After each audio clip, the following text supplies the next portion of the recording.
ഈ സൂറത്തിന്റെ ഒന്നാമത്തെ ആയത്തിൽ അൻസല അലാ അബ്ദിഹി അൽ കിതാബ്, അവിടുത്തെ അബ്ദായ നബി തങ്ങളുടെ അല്ലാഹു തആല ഖുർആൻ ഇറക്കി എന്ന് പറഞ്ഞു. സൂറത്തുൽ ഇസ്റാ തൊട്ടു മുമ്പുള്ള സൂറത്ത്. എന്താണ് അതിന്റെ ആരംഭം? ബിസ്മില്ലാഹിർ റഹ്മാനിർ റഹീം. സുബ്ഹാനല്ലദീ അസ്റാ ബിഅബ്ദിഹി സുബ്ഹാനല്ലദീ അസ്റാ ബിഅബ്ദിഹി ലൈലാ അൽഹംദുലില്ലാഹില്ലദീ അൻസല അലാ അബ്ദിഹിൽ കിതാബ്. അല്ലാഹുവിന്റെ അടിമയാവുക എന്ന ഉബൂദിയത്ത്, ഞാൻ അടിമയാണ്, എന്റെ ഉടമസ്ഥനായ അല്ലാഹു എന്താണോ എന്നോട് പറയുന്നത് ഞാൻ അത് ചെയ്യാൻ വന്നവനാണ്, അത് ചെയ്യാൻ വന്നവളാണ് എന്ന് ആണും പെണ്ണും മുഅ്മിനും മുഅ്മിനത്തും മനസ്സിലാക്കുന്ന സമയത്താണ് അല്ലാഹുലേക്ക് നമ്മൾ ഏറ്റവും കൂടുതൽ അടുക്കുന്നത്. മിഅ്റാജിന് നബിയെ കൊണ്ടുപോയ കഥയാണ് അവിടെ പറയുന്നത്, ചരിത്രമാണ്. സുബ്ഹാനല്ലദീ അസ്റാ ബിഅബ്ദിഹി ലൈലൻ മിനൽ മസ്ജിദിൽ ഹറാം ഇലൽ മസ്ജിദിൽ അഖ്സല്ലദീ ബാറക്നാ ഹൗലഹു ലിനുരിയഹു മിൻ ആയാതിനാ ഇന്നഹു ഹുവസ് സമീഉൽ ബസീർ. നബി സല്ലല്ലാഹു അലൈഹി വസല്ലം തങ്ങളെ എന്തെല്ലാം സ്ഥാനപ്പേരുകൾ വെച്ച് അല്ലാഹുവിനെ വിളിക്കാൻ പറ്റും. നബി അല്ലാഹുവിന്റെ നൂറാണ്, സഫിയാണ്, അഫ്ളലു റസൂലാണ്, അഫ്ളലു ഖൽഖാണ്. എന്നിട്ട് അതൊക്കെ മാറ്റിവെച്ച് എന്റെ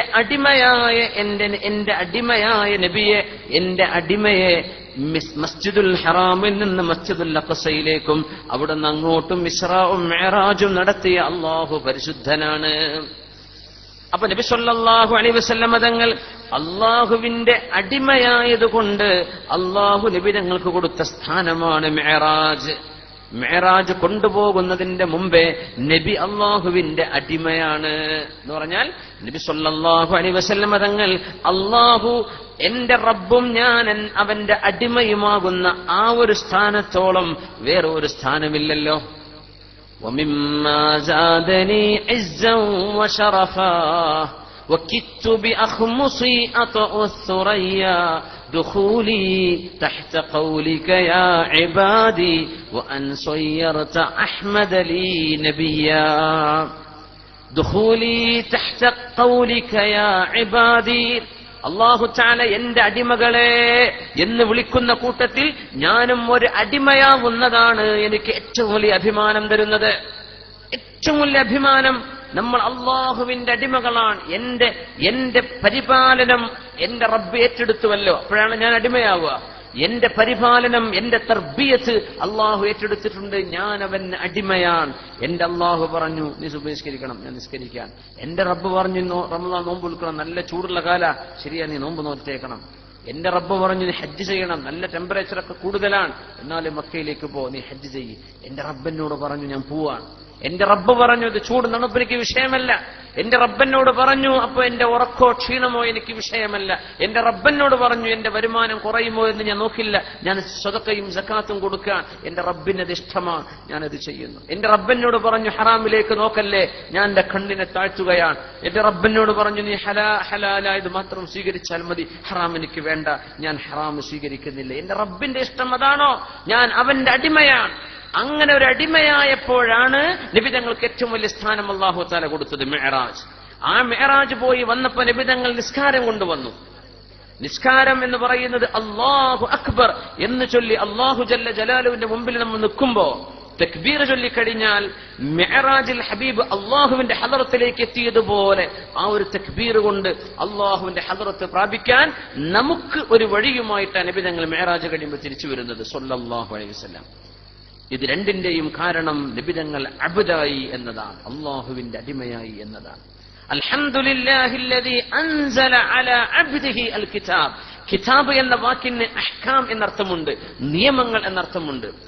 ബലഗഹുൽ കിതാബ്, നിയമം, വിധി. ഒരു രാജാവിന്റെ വിധി വന്നു, ബലഗഹുൽ കിതാബ് എന്നാ പറയാ.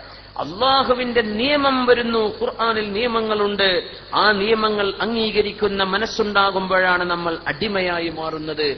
അങ്ങനത്തെ അടിമയായ റസൂലുള്ളാഹി സ്വല്ലല്ലാഹു അലൈഹി വസല്ലം ആ തങ്ങൾക്ക് ഖുർആൻ ഇറക്കി കൊടുത്ത അല്ലാഹുവേ നിനക്കാണ് സർവസ്തുതിയും, നമ്മളും അങ്ങനൊരു അടിമയായിട്ട് നമ്മുടെ നിസ്കാരം നിർവഹിച്ചാൽ നബി തങ്ങൾക്ക് അടിമയായതിന്റെ പേരിൽ അള്ളാഹു മിഅ്റാജ് കൊടുത്ത പോലെ ആ ഉബൂദിയ്യത്ത് നമ്മളിൽ ഉണ്ടായിക്കഴിഞ്ഞാൽ, നമ്മുടെ മനസ്സിലുണ്ടായിക്കഴിഞ്ഞാൽ ഇൻഷാ അല്ലാഹ് അള്ളാഹുവുമായുള്ള മിഅ്റാജ്, അസ്സലാത്തു മിഅ്റാജുൽ മുഅ്മിൻ, മുഅ്മിനായ മനുഷ്യന്റെ മിഅ്റാജാണ് നിസ്കാരമെന്ന് റസൂലുള്ളാഹി സ്വല്ലല്ലാഹു അലൈഹി വസല്ലം. അള്ളാഹു സ്വീകരിക്കട്ടെ, നമ്മുടെ നിസ്കാരങ്ങളൊക്കെ അള്ളാഹു കബൂലാക്കട്ടെ. വളരെ വിഷമമുള്ളൊരു സംഗതിയാണത്. നമ്മൾ എത്ര ചിന്തിച്ചാലും എങ്ങനെയൊക്കെ പരിശ്രമിച്ചാലും നമുക്ക് സാധിക്കാത്ത, അല്ലെങ്കിൽ വളരെ പ്രയാസമുള്ള ഒരു മേഖലയാണ് നിസ്കാരത്തിലേക്ക് നിൽക്കുന്ന സമയത്ത് അള്ളാഹുവിനെ സംബന്ധിച്ചുള്ള ബോധം മാത്രമായിട്ട് അള്ളാഹുവിന്റെ മുമ്പിൽ ഒരു 5 മിനിറ്റ്, അല്ലെങ്കിൽ അള്ളാഹ്ക്ക് വേണ്ടി ഒരു 6 മിനിറ്റ്, ഒരു 10 മിനിറ്റ് അള്ളാഹുവിന് വേണ്ടി കൊടുക്കാൻ നമ്മളെ കൊണ്ട് കഴിയുന്നില്ലല്ലോ എന്നത്. നമ്മുടെ ഉബൂദിയ്യത്ത് നമ്മൾ കൊടുക്കുന്നുണ്ടോന്ന് ഞാൻ ചിന്തിച്ചു പോകും. നമ്മുടെ പെണ്ണുങ്ങളൊക്കെ സീരിയൽ നോക്കണ അത്രയും ഒരു ചിന്ത നിസ്കാരത്തിൽ അള്ളാഹിനെ പറ്റി വരുന്നുണ്ടോ?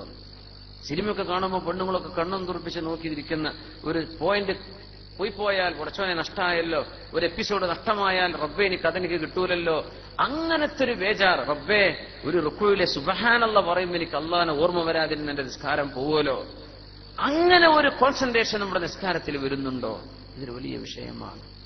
ഉബൂദിയ്യത്ത് നമ്മൾ നിസ്കാരത്തിൽ കൊടുത്താൽ നമുക്ക് അള്ളാഹുവിലേക്കുള്ള മിഅ്റാജ് കിട്ടും. അത് പറഞ്ഞുകൊണ്ടാണ് ഈ സൂറയുടെ തൊട്ടു മുമ്പുള്ള സൂറത്ത് ആരംഭിച്ചത്. അതേ ആശയം അള്ളാഹു ആവർത്തിക്കുകയാണ് ഇവിടെ. അൻസല അലാ അബ്ദിഹി, നബിതങ്ങൾ റബ്ബിന്റെ അബ്ദായി മാറിയപ്പോഴാ നബിതങ്ങൾക്ക് അള്ളാഹു കിതാബ് ഇറക്കി കൊടുക്കുന്നത്. അള്ളാഹുവിന്റെ കിതാബ് വരുന്നത് നബിതങ്ങളിൽ ഉബൂദിയ്യത്ത് ഉണ്ടായപ്പോഴാണ്. അല്ലാഹു തആല നമ്മളിൽ ആ സ്വഭാവം അല്ലാഹു ഉണ്ടാക്കി തരട്ടെ. സല്ലു അലൻ നബി മുഹമ്മദിൻ വആലിഹി. അല്ലാഹുമ്മ സല്ലി അലാ സയ്യിദിനാ മുഹമ്മദിൻ വഅലാ ആലി സയ്യിദിനാ മുഹമ്മദിൻ വബാരിക് വസല്ലിം അലൈഹി. എല്ലാവരും ഇരിക്കുക. ജസാകുമുല്ലാഹ്.